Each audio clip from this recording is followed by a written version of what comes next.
Alright, a quick tour of my little garden area here. Just figured I'd kind of introduce you guys to my yard.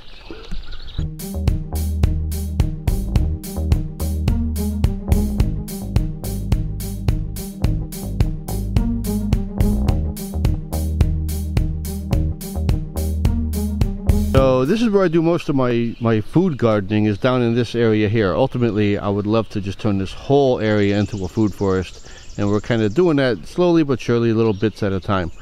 I've got some peach trees over here.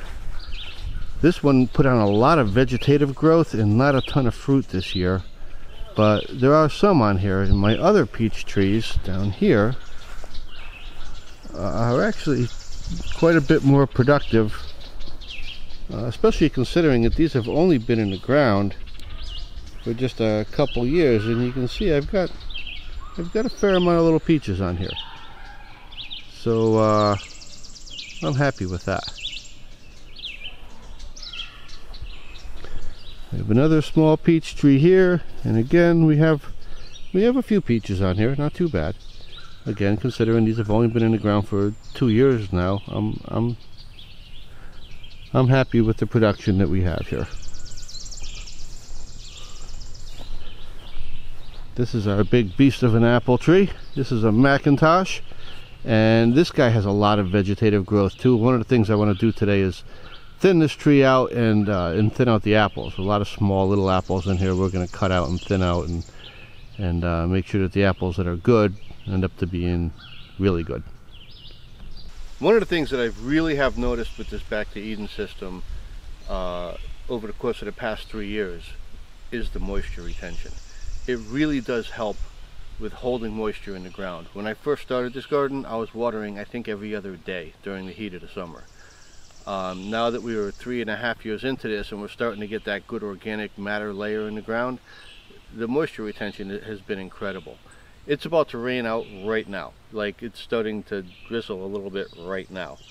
But prior to this, we haven't had rain in just about a week. I think it's been 6.5 days since the last time we've had rain. And we've had high temperatures. It's been in the mid-80s. We've had no clouds in the sky, blazing full sun. We had one day it was actually 93 degrees one day.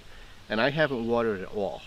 So I want to take this opportunity just to show you guys what this can do as far as moisture retention, and how it can help, you know, keep your water in the ground so that you don't have to come out here and water all the time. Alright, so this is what we've got. Now we've got our wood chips, of course, in here. And once you get down below these wood chips,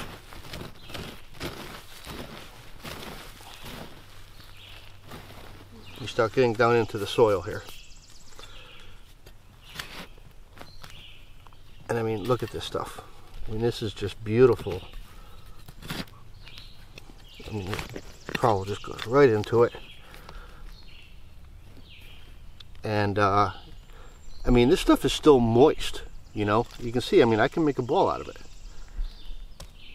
And it's been a full week of hot temperatures and full sun, and I haven't put a drop of water in this garden.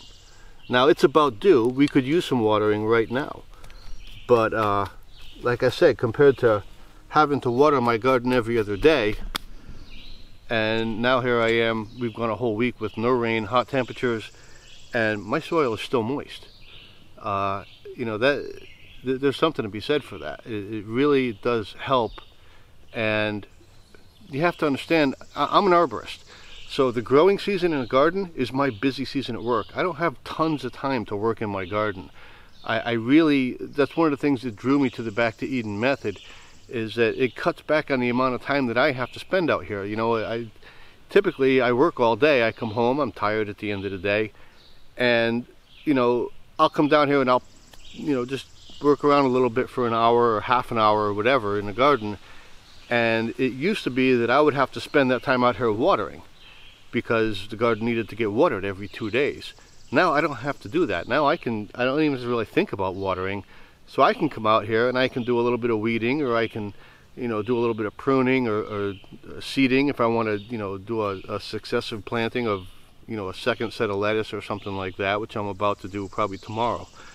So it's saving on my well, and it's saving on my workload. It's less work that I have to put into the garden because I really don't have to worry about watering. I mean, I keep an eye on it, and if we go a long period of time with no rain, I might come out here and give it some water, but it's nothing like it was the first and second year when I was watering every other day. And the other big advantage to this style of gardening is weed control. Again, first, second year, I was out here like every night pulling weeds. It was a constant battle. The weeds were just coming and coming, and I was constantly pulling weeds.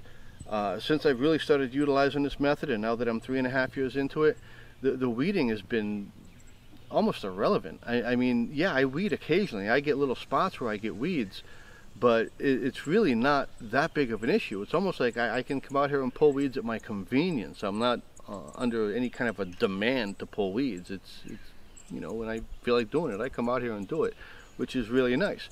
I mean, you can see here, I mean, I pulled a few weeds out of here, I think maybe 3 or 4 days ago. And it was just a couple weeds here and there. But I mean, this is my season. It's now July, and this is what I have. Typically when I do get weeds in the garden, it'll be in areas where I'm setting up for a new planting. So what I'll do is I'll pull some chips aside and I'll spread some compost in there just to get my seeds started. I talk about that in my my video with the 5 tips for the Back to Eden gardening, or 5 mistakes for the Back to Eden gardening.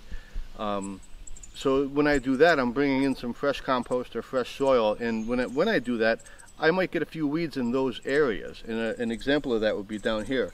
You can see down here where I just recently planted some squash. I'm hoping for a late harvest on these guys. So I pulled some chips away, we put in some fresh compost, planted some seeds, and yeah, I mean, I have a few weeds in here.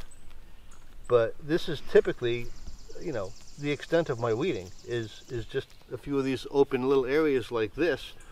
But the mainstay of my garden, I have very few weeds. And another example of that would be like this area back here. I just put this fence up this spring. We put the fence up so that we can free range our chickens and not have to worry about them coming in and eating our whole vegetable garden.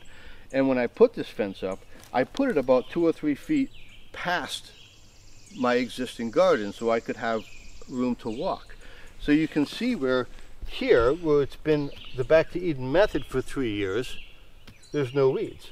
Here, where we just put some wood chips and stuff in here just this 1 year, it's only just since this spring, I've got weeds coming up. And I sprayed these with some vinegar. I'm going to try and kill them off with some vinegar, and then I'll probably put some cardboard down and some more wood chips, and hopefully by next year, this whole fenced in area, all these edges on the perimeter, hopefully will be like that. And I won't have to worry about that. So that's been another tremendous advantage with this Back to Eden method, is that, you know, like I mentioned, I don't have a ton of time to work in my garden. I don't want to become a slave to my garden. And just by using this method after 3 years, I'm watering way less, so I don't have to come dragging a hose out here and spend time watering my garden. And I'm weeding way less, because these chips really do a fine job of keeping the weeds out.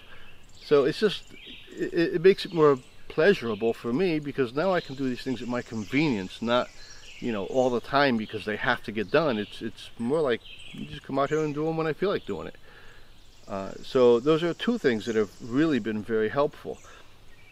The third thing that's also been really good is just the overall fertility of my soil. First year I had troubles. I had troubles with nitrogen, I had troubles with iron, and I had to come out here and do a bunch of fertilizing just to keep my plants healthy. This year I've done very little fertilizing, again at my convenience. You know, because I work in this industry for a living, sometimes I'll come home and I'll have an extra 20 gallons of fish emulsion in my tank, and so I'll just throw it out here. Sometimes I'll grab a bag of lime and spread it around or something like that. But my plants, I mean, as you can see, the plants are doing quite well. They look very healthy. There's no signs of nutrient deficiencies or anything like that. They are a little behind this year because we had a very late spring. We had a very late frost, and spring was very slow to get going. So all my plants are a little bit behind, but that's because of the season that we had. But if you look at them, I mean, they're good and healthy. I mean, they've got good color. You know, we've got nice buds on these green beans here. They're getting ready to flower. Everything, you know, really looks very healthy. And I've done hardly any fertilizing here at all, because as you build that organic matter, you're creating an environment where you're getting all the soil biology that you want. Earthworms are another one. It's, when I first started this garden, it would be like exciting when I found an earthworm, like, oh look, hey, here's an earthworm, that's good for the garden.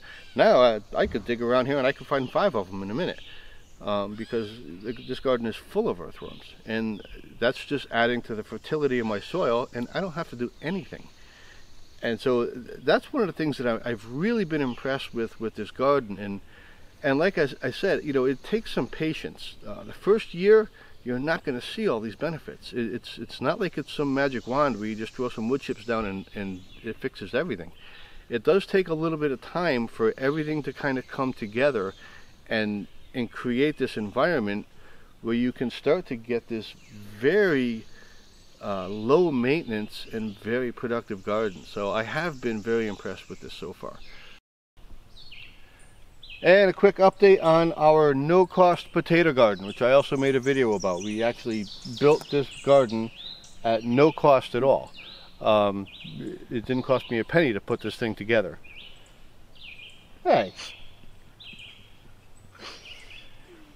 So as you can see, these potatoes are actually doing really quite well. They flowered very nicely. They're growing good. I got one guy here who's a little late to the party. He's in flower right now. But a lot of these potatoes, you know, they're starting to change color. They're getting a little off color on the bottom here. So hopefully in the next, I don't know, maybe 2 weeks or 3 weeks, we're going to break this box open and see just how these potatoes did. I'm really anxious. I'm excited to open this thing up and see what we find in there.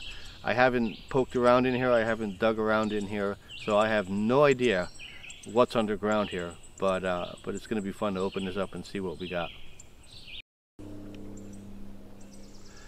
In this area here, we planted a lot of lettuce and some peas. Another thing I got to say about this Back to Eden method, you know, my first 2 years, our lettuce was lackluster. There was something about it, it didn't taste right. Some of it was bitter, and even if it wasn't bitter, it was just a little off. It wasn't necessarily good, and it was a little, well, depressing. This year, we grew lettuce again, and we've actually been harvesting quite a bit of lettuce out of here.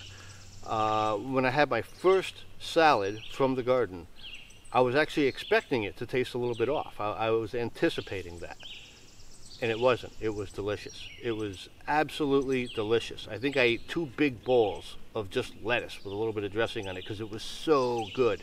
And again, that just kind of comes back to that 3-year thing. You know, it takes time for your soil to get to that point where you can produce these good, tasty vegetables.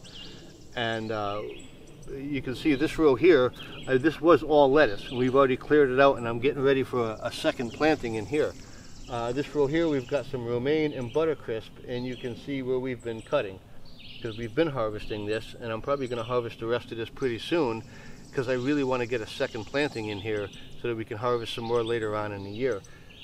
This row back here where you see all the fresh dirt and compost, that was peas. We had peas down there, and those are done. It got too hot for them. We did get some peas out of it, which was nice. But once the heat came, those peas died right off. So we actually just planted a bunch of cabbage in here. I'm hoping to harvest that in the fall. This is really cool. This is a walking path, or at least it was supposed to be a walking path. Last year, this is where I had a planting row, and we planted potatoes in here. And apparently when we were harvesting these potatoes, we missed a few. And so I've got all these volunteers coming up in the middle of my, what was supposed to be a walking path. Now it's full of more potatoes, which is just a bonus. I'm kind of psyched. I can't wait to dig these up and see what they look like. They're in flower now, and hopefully, you know, in another month or so, we'll be able to get in here and harvest a bunch of bonus potatoes that I didn't even plant this year. So that's a home run.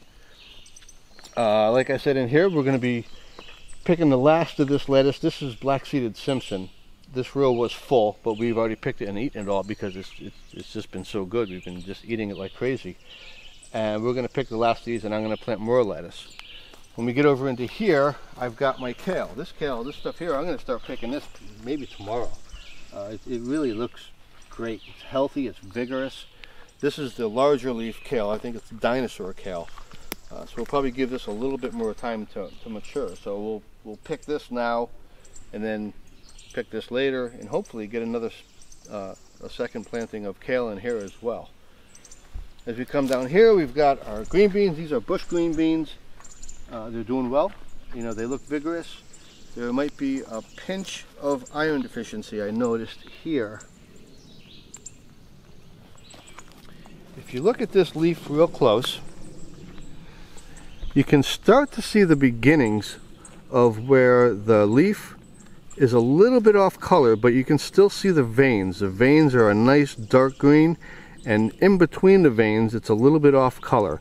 That's called interveinal chlorosis, and at least up here in Connecticut, that usually means that you're having a bit of a deficiency in iron. So I'm probably going to hit these with some iron, you know, catch it early. It's not that big of a deal. I mean, these symptoms are very mild, but I did notice it, so we'll probably address that. But other than that, the green beans are doing very well, and hopefully we'll be picking these pretty soon.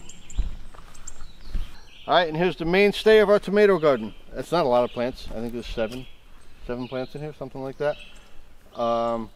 Again, this was really where I said, okay, this is where I'm going to plant my tomatoes.